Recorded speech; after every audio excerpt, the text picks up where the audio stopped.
여러분, 서울에서 아파트 하나 사려면 얼마가 필요할까요? 대출 좀 끼면 되겠지 라고 생각하셨다면 지금부터 충격받으실 수도 있습니다. 최근 정부가 새 낀 집 거래 허용 카드를 꺼냈습니다. 쉽게 말하면 전세 세입자가 들어가 있는 집도 이제 거래할 수 있게 풀어준 건데요. 정부는 이렇게 말했습니다.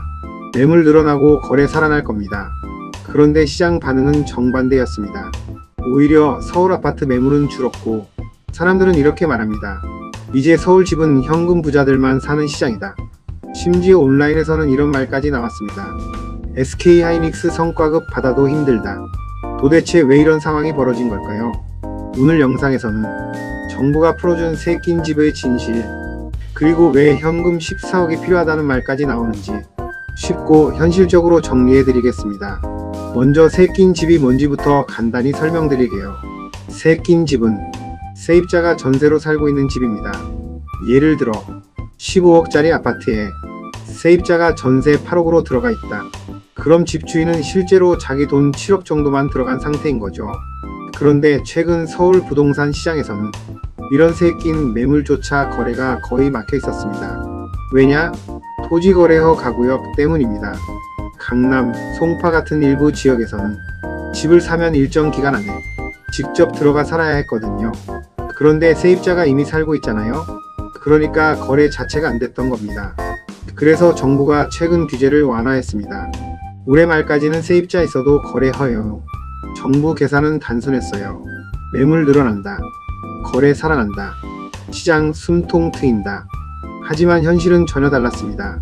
놀랍게도 규제를 푼 뒤 서울 아파트 매매 매물은 오히려 감소했습니다. 반대로 전세월세 매물은 늘어났죠. 왜 이런 일이 벌어졌을까요? 핵심은 단 하나입니다. 바로 대출이 안 나온다. 이게 핵심입니다. 사람들이 흔히 착각하는 게 있어요. 세입자가 있으면 내 돈 적게 들어가는 거 아니야? 맞습니다. 원래는 그게 갭 투자의 구조였죠. 그런데 지금은 상황이 완전히 달라졌습니다. 금융 규제가 너무 강해졌기 때문입니다. 여기서 진짜 중요한 포인트 나옵니다. 예를 들어 볼게요. 서울 아파트 가격이 15억입니다. 원래라면 LTV 40% 적용해서 6억 정도 대출 가능하죠. 그러면 내 현금은 9억 정도 필요합니다. 여기까지는 익숙하죠? 그런데 문제는 세입자의 전세 보증금입니다. 만약 기존 세입자가 전세 8억으로 들어가 있다. 은행은 이렇게 봅니다. 이미 이 집에 선순위 보증금 8억이 잡혀있네? 그럼 사실상 담보가 부족하다고 판단합니다. 결국 추가 대출이 거의 안 나옵니다. 즉 15억짜리 집을 사는데 대출이 막히면 거의 현금으로 접근해야 한다는 얘기입니다. 그래서 시장에서 현금 14억은 있어야 한다. 이런 말까지 나오는 거예요. 이게 지금 서울시장 현실입니다. 더 큰 문제는 이 구조가 실수요자에게 너무 불리하다는 겁니다. 예를 들어 전세 살던 세입자가 차라리 내가 이 집 살게요 라고 해도 쉽지 않습니다. 왜냐하면 전세 보증금 안에 전세 대출이 섞여 있으면 그 금액은 결국 현금으로 메워야 하거든요. 쉽게 말하면 내가 몇 년 동안 전세 살았어도 결국 현금 없으면 집 못 산다. 이 얘기입니다. 그래서 지금 시장에서는 이런 말까지 나옵니다. 서울 부동산은 다시 현금 부자의 리그가 됐다.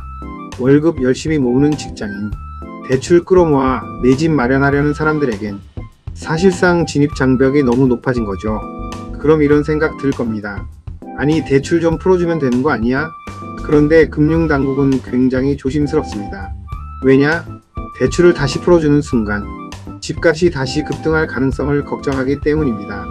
특히 강남 같은 지역은 사람들이 워낙 대기하고 있어서 대출 규제 완화, 가격 상승 신호 이렇게 받아들여질 수 있다는 거죠.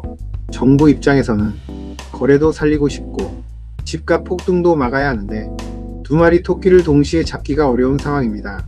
결국 지금 서울 부동산 시장은 굉장히 아이러니한 상황에 들어갔습니다. 정부는 거래를 늘리겠다며 문을 열었지만 정작 그 문을 통과할 수 있는 사람은 극소수 현금 부자뿐이라는 겁니다.